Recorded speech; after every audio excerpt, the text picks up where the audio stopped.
Hey, this is Cameron, and welcome to the reaction log. Whoa! It's finally happened. So many of you asked for it, and it's usually in some form of, you're scared of making a video on Billy Strings. Oh, I know you are. I'm not scared. That's not what it is. Which, by the way, I'm a classical guitarist here on YouTube, and I am a classical elitist on top of that, too, and I hate all music, especially music that you like. You know, this is something that comes up a lot. You guys ask me to make videos on people, and I can't always necessarily make a video on just anyone, because I need to find an angle for me to actually get in there. I feel like he's always been described to me as like a guitar virtuoso, but it seems like he doesn't have like the guitar virtuoso vibe like a lot of these other people like Marson have. He's not just flashing notes at you just for the sake of it. It seems like everything he does is like quite tasteful and kind of just adds. You usually find him playing in bands and stuff. So what do I do with that? I don't know. I don't do anything with it. But we have been graced with a Rick Beato video. Yeah, so Rick Beato is really great because what he does is he takes these mysterious musicians that just don't really say much and they just make their music and then that's it and that's all you really get, and he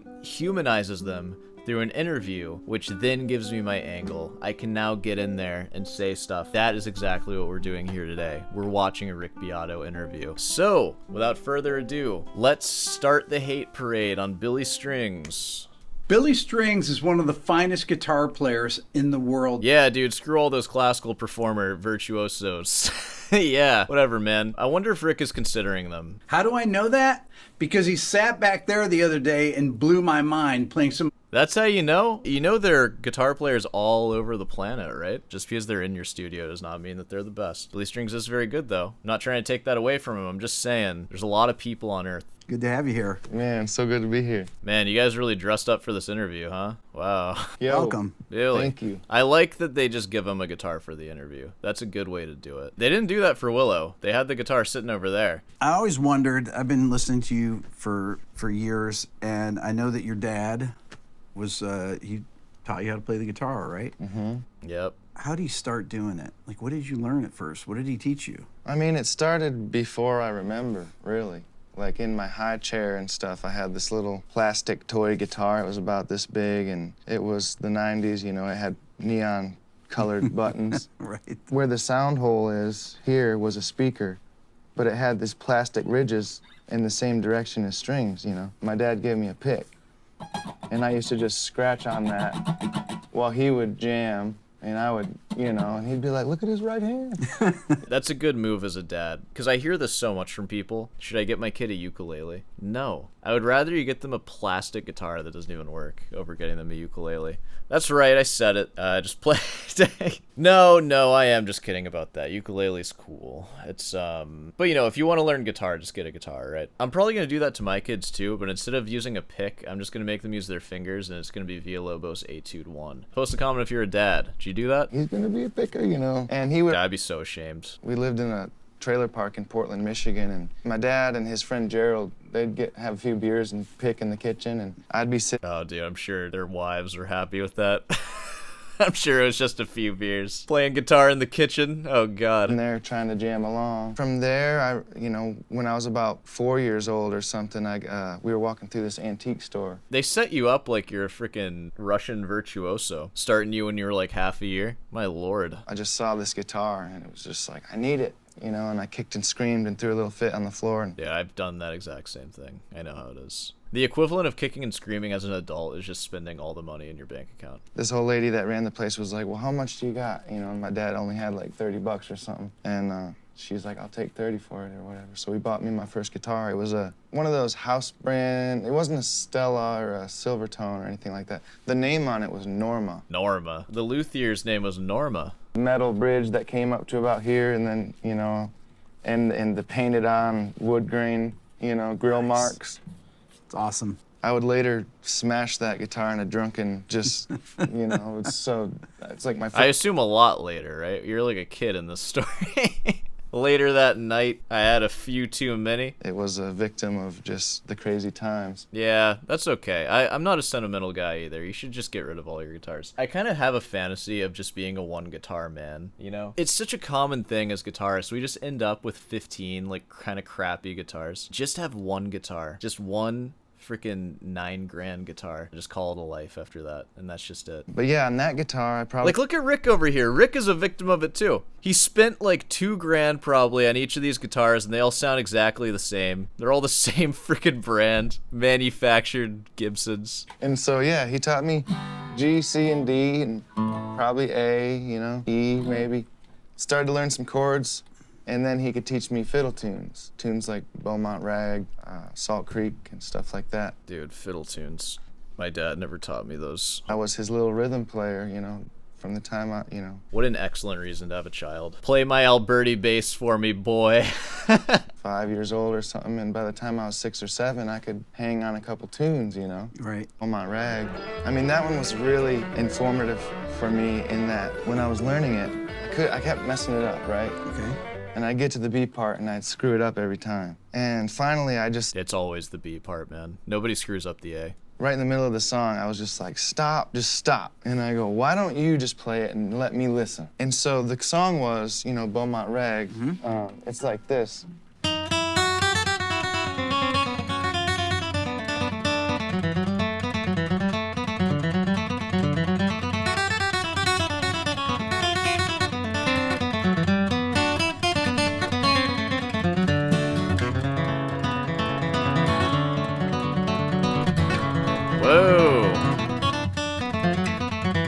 You're talking like all that cross picking there, right, with the open strings. Is that the thing that was difficult? No, just No, that was the easy part, Rick. what I was doing. Yeah. So my dad would be capoed up in D like this. Yeah. On the 2nd fret playing in a C position in Yeah. D. But he would leave me Yeah, you're kind of losing me on that one. I don't really know what you mean by that, but we'll move on. down here like this. Really great way to open up the sound of the Sure, guitars. This is what I played.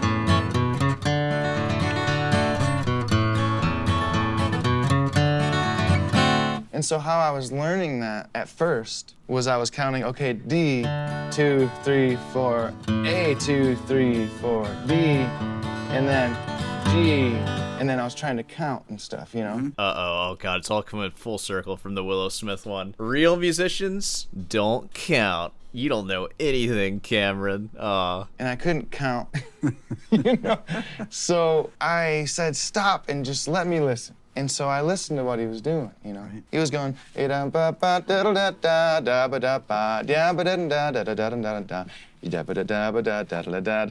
and I started listening for those things. The melodies were cues. Right. You know, what he was doing was the cue. See, yeah, you gotta listen for the phrasing. Perhaps your dad was taking some breaths between the phrases, and then that kind of messes you up, because if you keep it on, like, even meter. See, and that's really what the answer is. That, yeah, you guys said so much about that. Like, oh, like, you feel it. Like, you have to internalize the rhythm. Yes, but you also should know how to count and, like, understand rhythmically what's going on if you want to know the music that you're playing really well. And then on top of all that, you also have to listen to what's being played. So you gotta listen for those little, like, breaks in the melody. It's like breaths and stuff happening. Yeah. And I started, instead of going, you know, 1, 2, 3, 4, 1, 2, 3, 4, I started going da da da da da da da da da da da da da.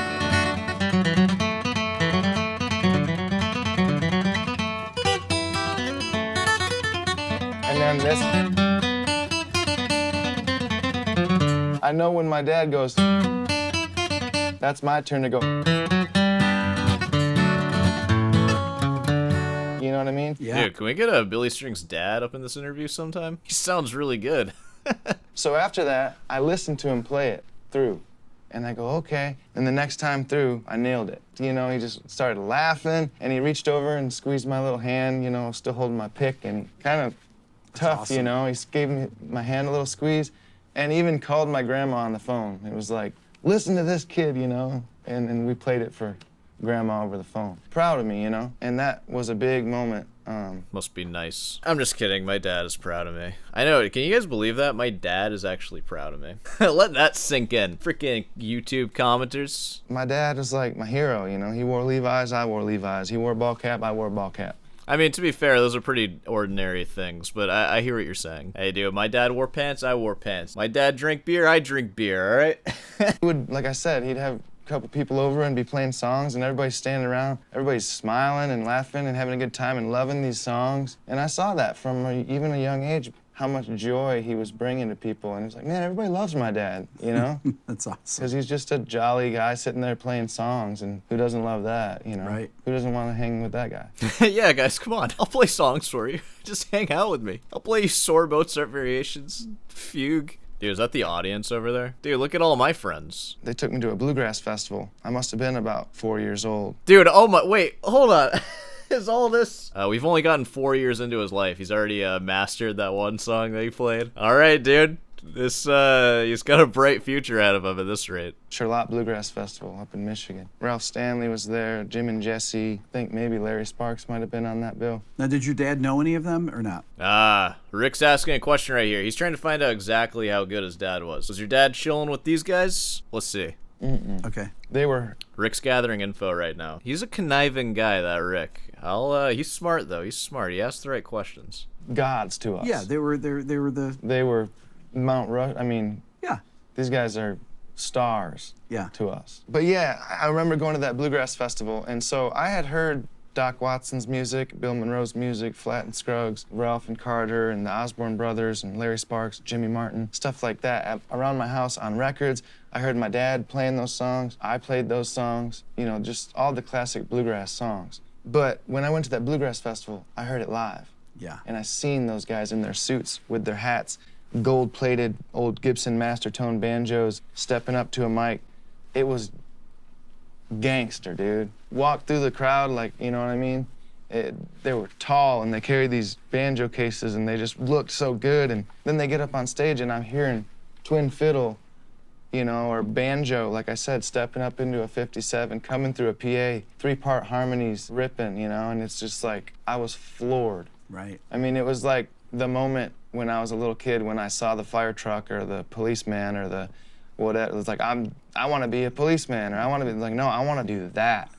Like, look at, it was just, they were so cool to me, you know what I mean? And I remember probably shortly after that, I was in kindergarten and I made this little. It's so funny every time it reminds me of how old he was in the You know, story. So did you just play guitar all the time when you were a kid then? You were just obsessed immediately?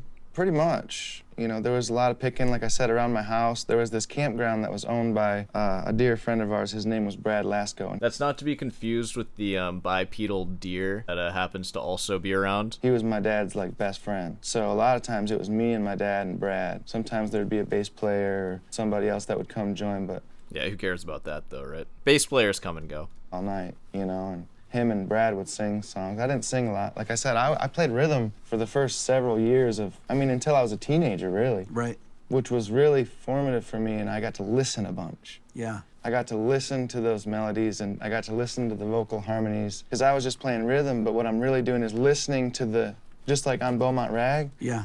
So when I was little, I used to think I was like magic or something. I could just tell what chord was coming next. I didn't know there was the use of,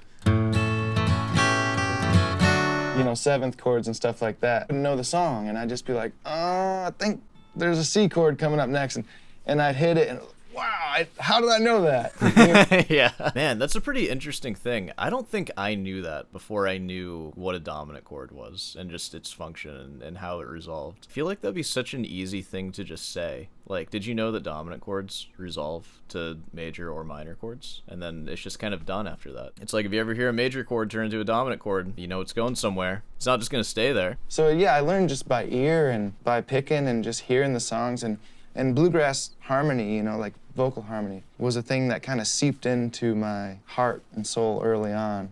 Hearing my dad and Brad sing those songs, and I noticed how my dad would stay here sometimes and Brad would be up. Sometimes they'd both go up. Sometimes only one person would move. He learned about like parallel and oblique motion. All right. Yeah, Like I mean, that. just the lonesome sound of bluegrass, Yeah. you know, like the harmonies, you know. And so that kind of seeped into my ears where I can hear somebody sing like a lead vocal and I just hear the tenor part and the baritone. Baritone's a little harder to find sometimes.